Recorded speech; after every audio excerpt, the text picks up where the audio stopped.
एक शरीफ नौजवान जिसे कदम कदम पर संसार किया गया। जालिम माशरे की नाइंसाफियों, करप्ट पुलिस और दौलतमंद बदमाशों ने उसे भी एक गुंडा बनने पर मजबूर कर दिया। और जब एक शरीफ इंसान जराइम पेशा बन जाए तो वो सब गुंडों से ज्यादा खतरनाक हो जाता है। एक बदकिस्मत नौजवान जिसे जुर्म की दलदल ने एक आतिशफशां बना दिया। बदले की आग में जलते एक शरीफ नौजवान की कहानी।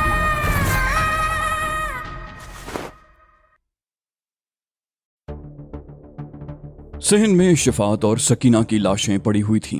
चारों तरफ खून ही खून फैला हुआ था। किसी ने जाकर पुलिस को इत्तला कर दी थी। तकरीबन आधे घंटे के बाद पुलिस पहुंच गई। सहन में पड़ी हुई लाशों का जायजा लेने के बाद इंस्पेक्टर शारिक के करीब आ गया। वो अभी तक बेहोश पड़ा हुआ था। इंस्पेक्टर ने सवालिया निगाहों से सलमान की तरफ देखा जो उसके करीब ही खड़ा था। इंस्पेक्टर बोला, ये कौन है? दूसरी तरफ मरियम भी खड़ी थी। सलमान ने जवाब दिया, ये मकतूलीन का बेटा है। बड़ा जिद्दी और खुदसर किस्म का लड़का है। अक्सर माँ बाप से किसी न किसी बात पर झगड़ता रहता था। इकलौता होने की वजह से माँ बाप के बेजा लाड प्यार ने इसे बिगाड़ दिया था और ये अपने माँ बाप पर हावी हो गया। इसके लक्षण देखकर मुझे पहले ही शुबा हुआ था कि बड़ा होकर कुछ न कुछ करेगा।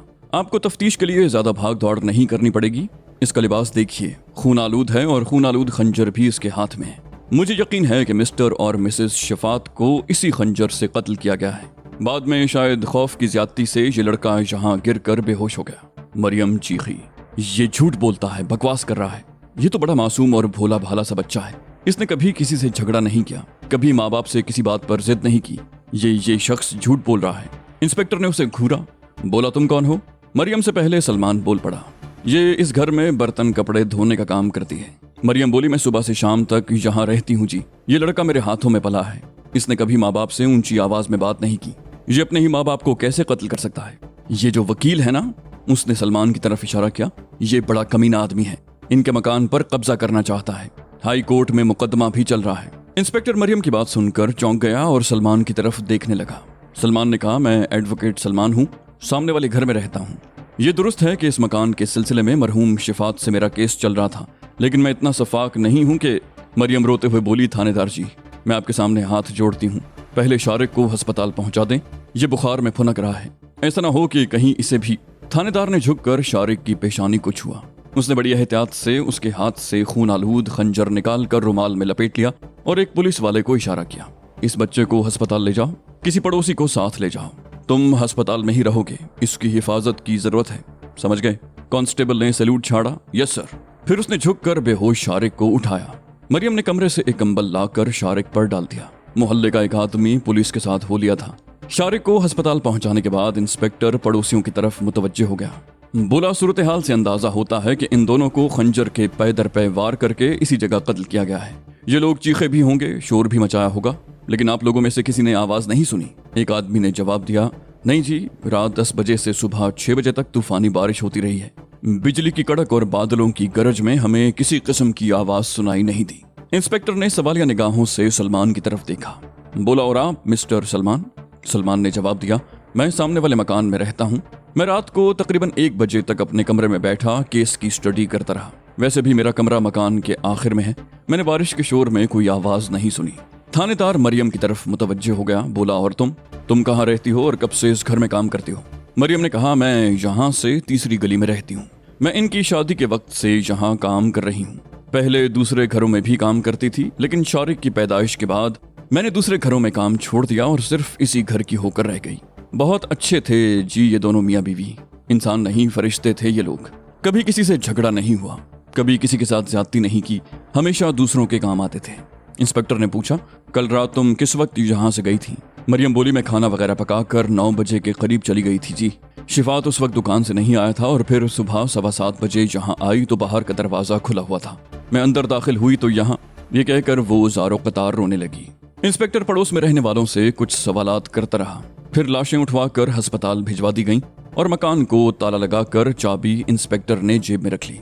इंस्पेक्टर ने कहा, आपको मेरे साथ चलना होगा मिस्टर सलमान। सलमान ने जवाब दिया, जरूर, मैं एक कानूनदान हूँ और कानून की मदद करना अपना फर्ज समझता हूँ। वो लोग थाने आ गए। FIR दर्ज करने से पहले इंस्पेक्टर सलमान से तफसील से बात करना चाहता था। उनकी गुफ्तगू का मौजू मकान का मुकदमा ही था। सलमान की हर बात की तान शारिक पर ही टूटती रही। वो अपनी बातों से इंस्पेक्टर के जहन में ये बात बिठाने की कोशिश कर रहा था कि शिफात और उसकी बीवी का कत्ल उसके बेटे ने ही किया है। इंस्पेक्टर ने उसके चेहरे पर नजरें जमाते हुए कहा, लेकिन आप भूल रहे हैं कि सबसे ज्यादा शुबा आप पर ही किया जा सकता है। आज तक दुनिया में जितने भी फसाद हुए हैं उनकी बुनियाद जर, जन और जमीन ही होती है। आप पर शुबे की ठोस वजह मौजूद है। सलमान ने नफी में सर हिलाया, बोला, नहीं इंस्पेक्टर, खंजर आपने खुद शारिक के हाथ में देखा था। उसका लिबास भी खून आलूद था। जब आप तहकीकात करेंगे तो आपको खुद ही पता चल जाएगा कि कातिल कौन है।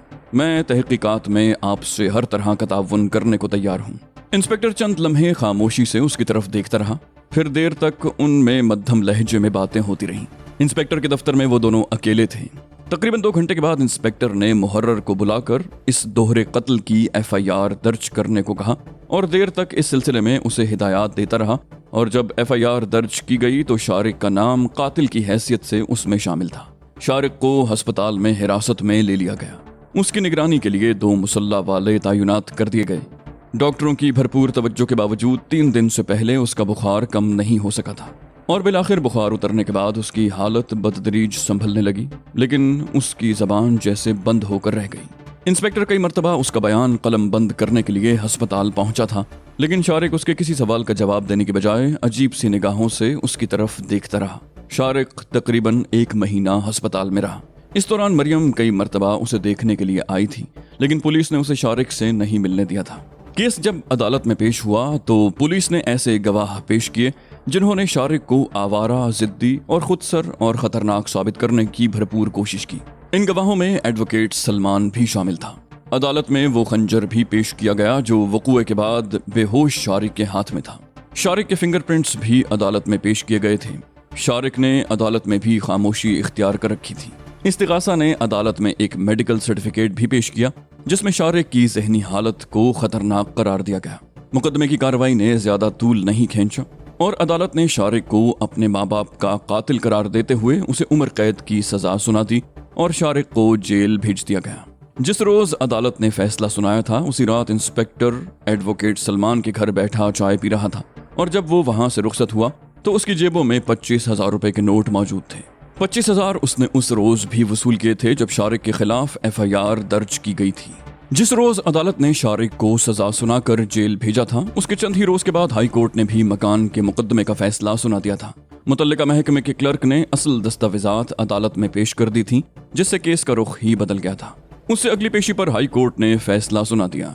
उस फैसले के मुताबिक मातहत अदालत का फैसला बरकरार रखते हुए शिफात को मकान का जायज वारिस और मालिक करार दिया गया था।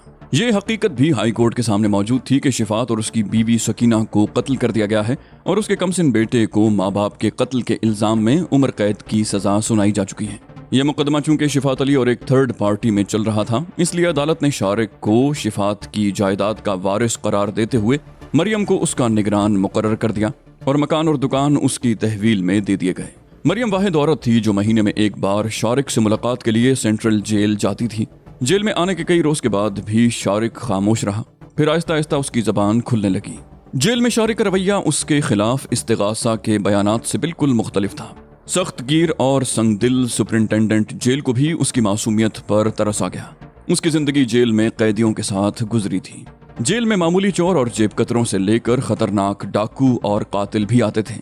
कभी कभार किसी बेगुनाह को भी किसी झूठे मुकदमे में फंसाकर जेल भेज दिया जाता था। सुपरिंटेंडेंट जेल कैदियों की नफ्सियात से अच्छी तरह वाकिफ था। वो अच्छी तरह समझता था कि किस कैदी के साथ किस किस्म का सलूक रखना चाहिए। अगरचे जेल में आने वाला हर दूसरा कैदी अपने आप को बेगुनाह कहता था, लेकिन सुपरिंटेंडेंट जेल उनकी शक्ल ही से अंदाजा लगा लेता था कि कौन झूठा और कौन सच्चा है। शारिक ने जेल में आकर कई रोज तक जबान नहीं खोली थी। वो अजीब सी नजरों से कैदियों को देखता रहा। सुपरिंटेंडेंट जेल को उससे न जाने क्यों हमदर्दी हो गई थी और जब शारिक ने जबान खोली तो उसने अपने बारे में या अपने माँ बाप के कत्ल के बारे में एक लफ्ज भी जबान से नहीं निकाला था। सुपरिंटेंडेंट जेल ने शारिक से कोई मुशक्कत का काम लेने की बजाय उसे दफ्तर में चपरासी की हैसियत से रख लिया और जब शारिक ने पढ़ने लिखने में दिलचस्पी का इजहार किया तो उसे फौरी तौर पर किताबें भी मुहैया कर दी गईं। शारिक के शरीफाना तर्ज अमल और हुसूल तालीम की वजह से उसे जेल में मजीद रियायतें मिल गईं।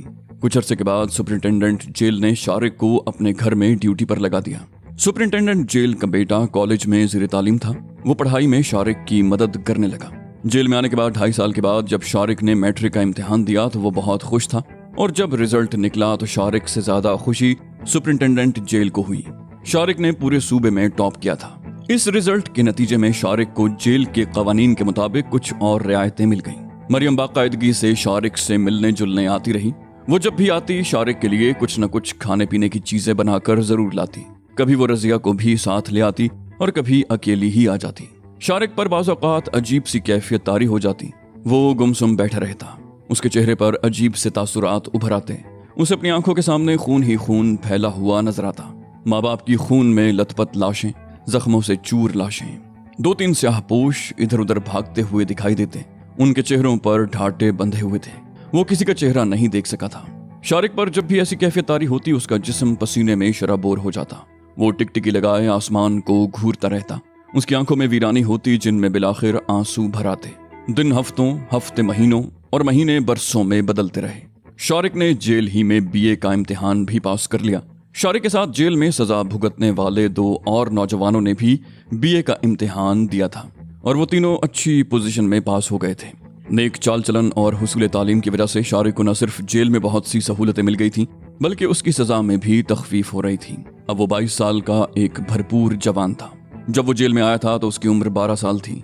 उसने जेल में 10 साल काटे थे। कुछ अरसे से सुपरिंटेंडेंट जेल ने उसे अपने बंगले की ड्यूटी से हटाकर दोबारा जेल में बुला लिया था, जहां भी उससे हल्के फुल्के काम ही लिए जाते थे। उस रोज वो दफ्तर के सामने पौधों की क्यारियों को पानी दे रहा था कि एक वार्डन उसके करीब आकर रुक गया। वार्डन ने कहा, शारिक, तुम्हें सुपरिंटेंडेंट साहब बुला रहे हैं अपने दफ्तर में।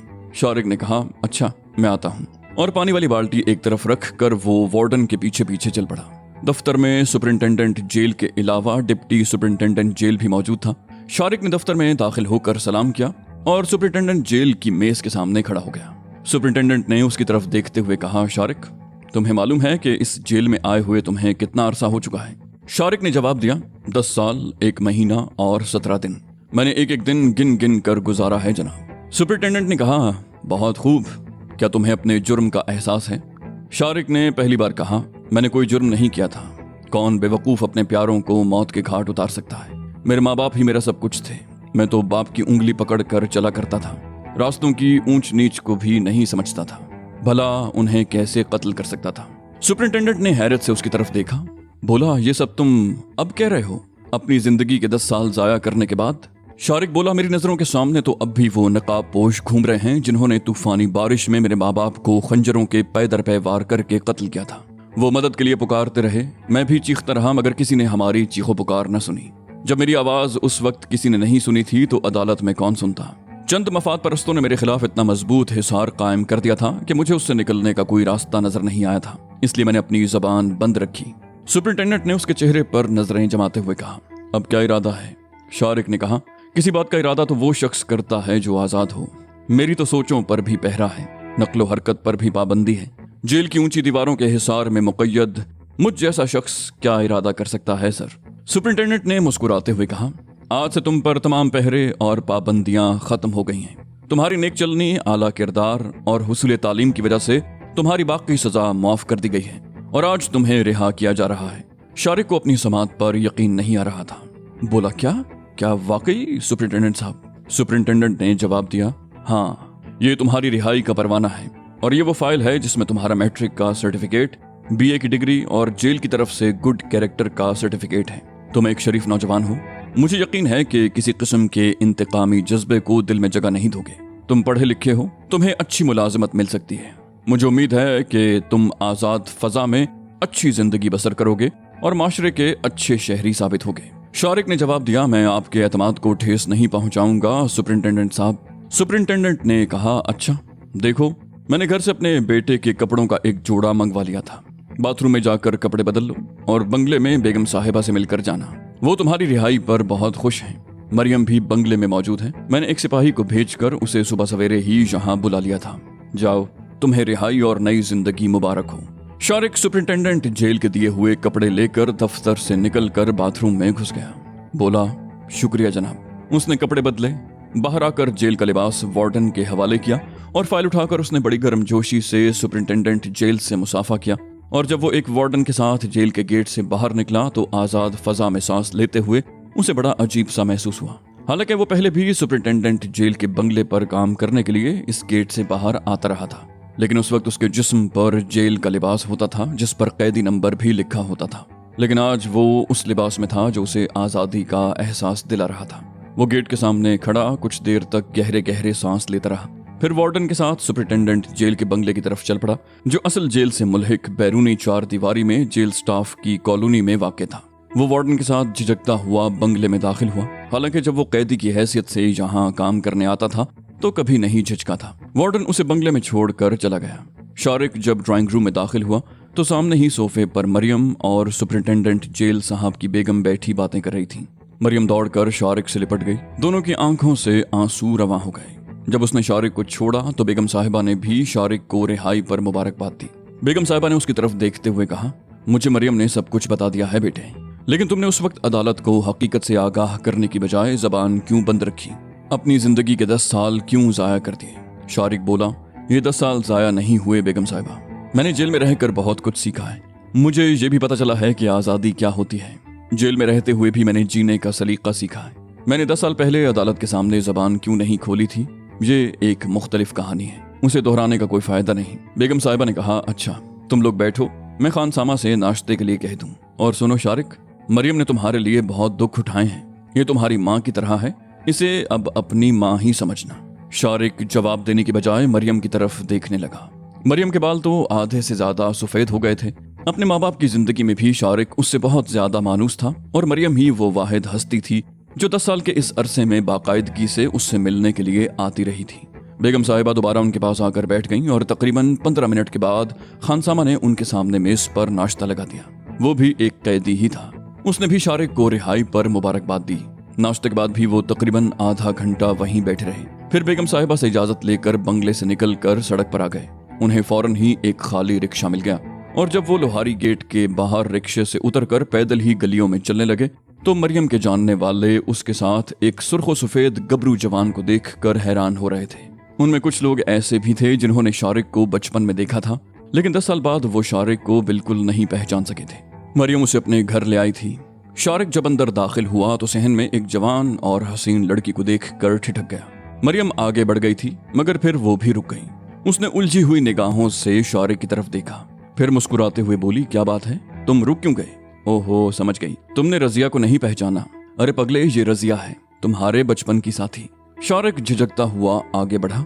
रजिया भैया कहती हुई दौड़कर उससे लिपट गई।